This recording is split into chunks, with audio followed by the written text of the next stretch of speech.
Longboat 70 Alpha Heavy, for future reference, exit the runway quickly. You're not the only aircraft, okay? Nothing like getting reprimanded by air traffic control after a long day of flying across the ocean, but who was really in the wrong here? Check this out. Okay, so hello, Longboat 70 Alpha Heavy. We are established on localizer 31 right at 10 miles. Longboat 70 Alpha Heavy, Canadian Tower 12705, runway 31 right, on the line. 31 right, clear to land, Longboat 70 Alpha. 70 Tower, good afternoon, Supervisor 81 from the Heavy Island, 31 right. Southwest 8112 Heavy, Canadian Tower, good evening, good afternoon, 4 miles in Alpha Heavy, Boeing Dreamliner. Caution wake turbulence, wind 2705, runway 31 right, clear to land. Clear to land, 31 right, Supervisor 81 towards base.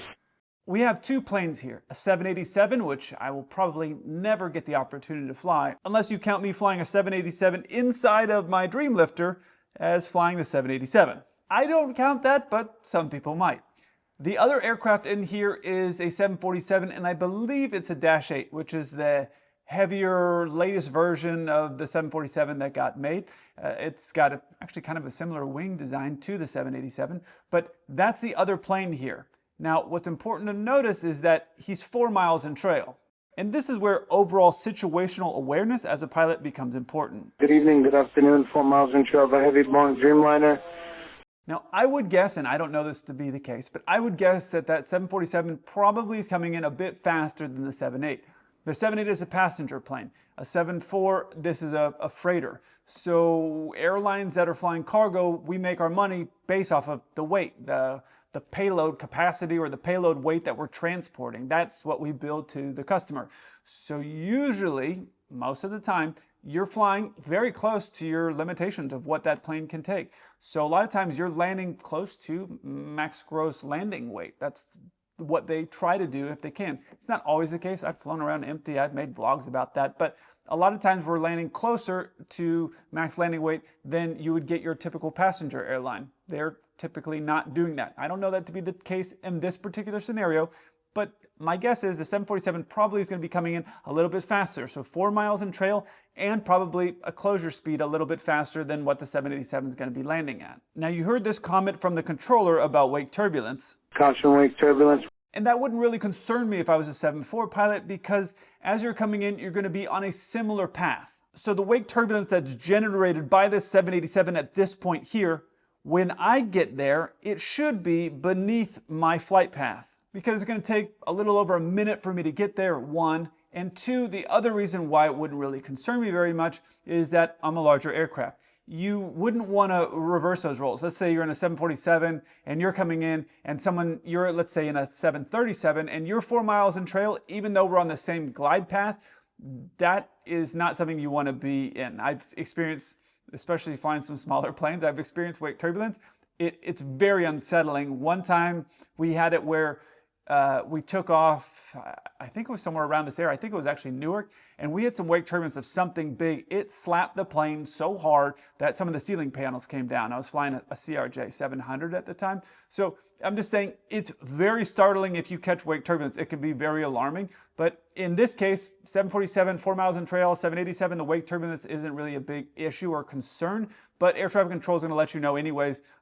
I think just for liability purposes. Now, when I'm coming into land, I typically like to keep a 5 miles of spacing. So I would use my radar ring here, probably at 10 miles, and I'd want to see it somewhere around the 5 mile mark. And I can keep looking at that and checking if I'm closing in on the guy or not. There are places, for example, Newark, that will stack everybody 3 miles in trail. It's very uncomfortable if I'm being completely honest, but obviously you can always go around, not a big deal, but they'll stack you in very, very tight. Most places it's 5, and some places overseas it's like 50. But JFK, there's a lot of planes coming in, so 5 would be the normal. Miami, you'll see 5 a lot, and there's some places that it's 3, which is a bit uncomfortable for me, but I know that they know what they're doing, and everybody knows the game plan there in Newark, and they land and immediately get off as quickly as they can. That's just the game plan.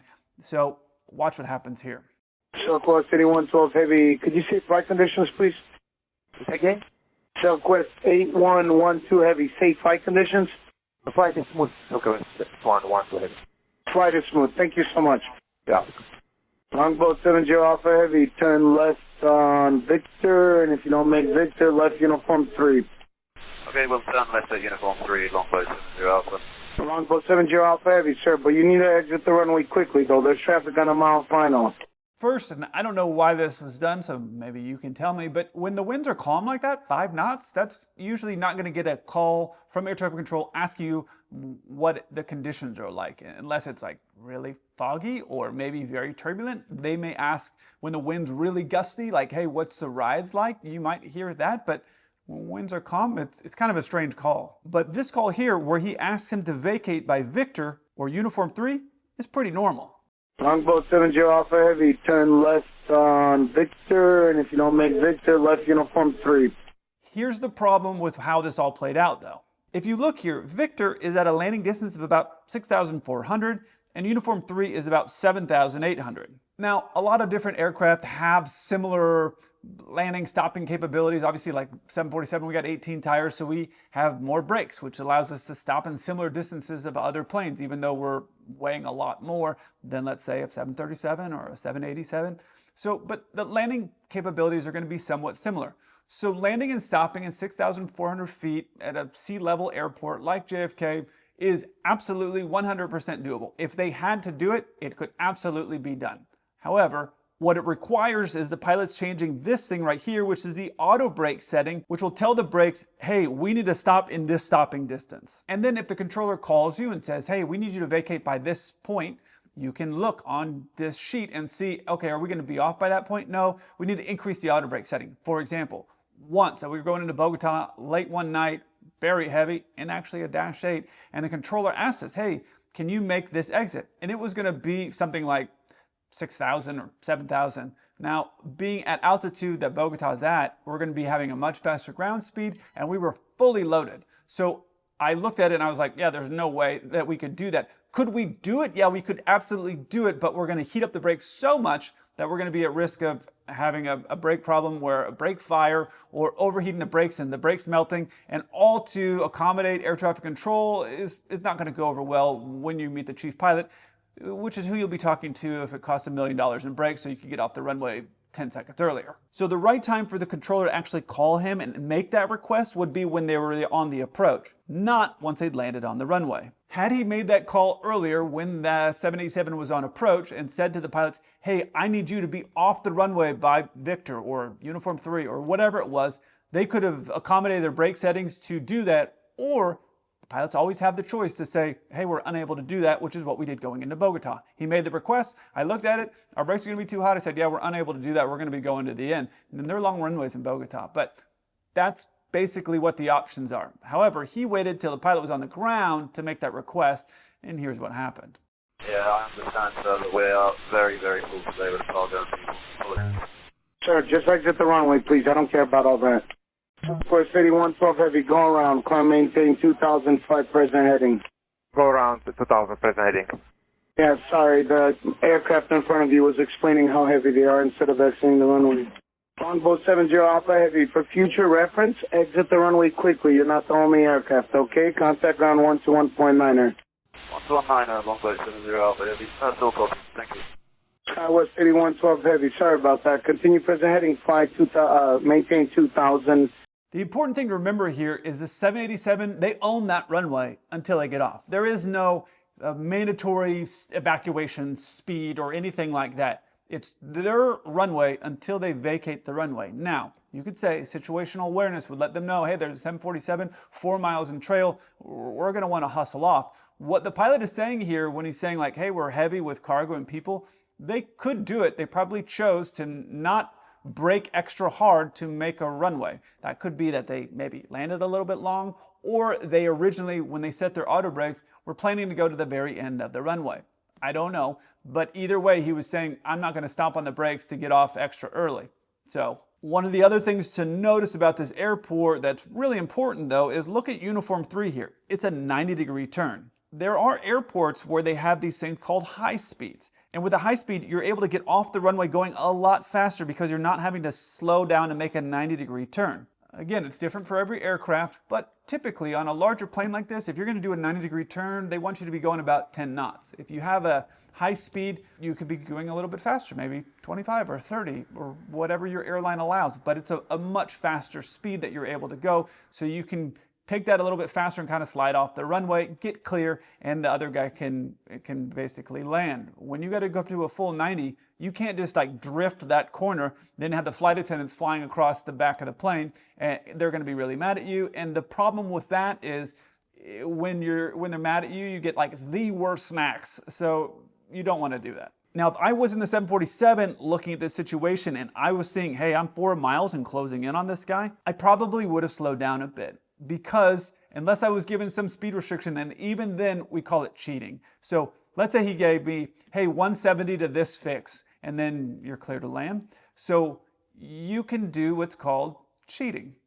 Well, you can't technically do that, but if you see something and you think, hey, in the interest of safety, I find that maybe if we went 5 knots slower or something like that, you can cheat. And what you'll do is like, hey, I can see the closure rate here is going to be a problem for me. And I know that a 747 isn't going to have somebody 3 or 4 miles in trail because our wake turbulence is going to mess their plane up. I'll cheat a little bit. I'll slow down a little bit if I think that that's what's going to happen. Or I'll get all configured up and get the gear down and get everything done, so that way when I hit that fix, if they need me to be 172 a fix, as soon as I hit that fix, everything is already out and I can spin the speed back a lot and it slows down right away. Having the gear out on the 7.4, it will slow that plane down so fast. So you can do a few different things so that way you can slow down as fast as possible, or you can cheat a little bit so that way you don't run up on the guy that's in front of you, especially if it's something like this and you think, yeah, there's no way this is going to work out. So while the controllers are reprimanding this pilot for not getting off, Longboat 70 Alpha Heavy, for future reference, exit the runway quickly. You're not the only aircraft, okay? it's actually their fault, because if they had told them ahead of time, hey, we need you to vacate the runway as soon as possible, 4 miles in trail, then they could have planned for that. They also could have not stacked in the 7.4 right behind them to have them be 4 miles in trail.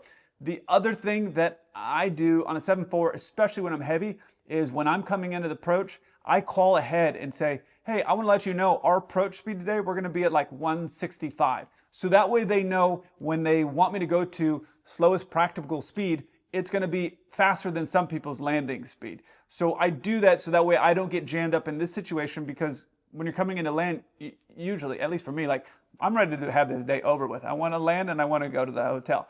So I'll do those things. But the controller should have either A, let him know ahead of time before they landed that they needed to be off the runway as soon as possible, or B, give a little bit more separation between the 7.4 and them. The pilots really, again, they could have thought, okay, there's a plane 4 miles in trail, we'll hustle up and get off, but they chose to do what they did. They did nothing wrong. There won't be any phone calls. They won't be in trouble. The controller didn't need to be rude, in my opinion, with the way he talked to him after the fact. He could have said that in a very different way, because the truth is that he's more responsible for this whole thing happening than the 787 pilots are for not vacating as quickly as possible. I look forward to hearing from you. Until then, keep the blue side up.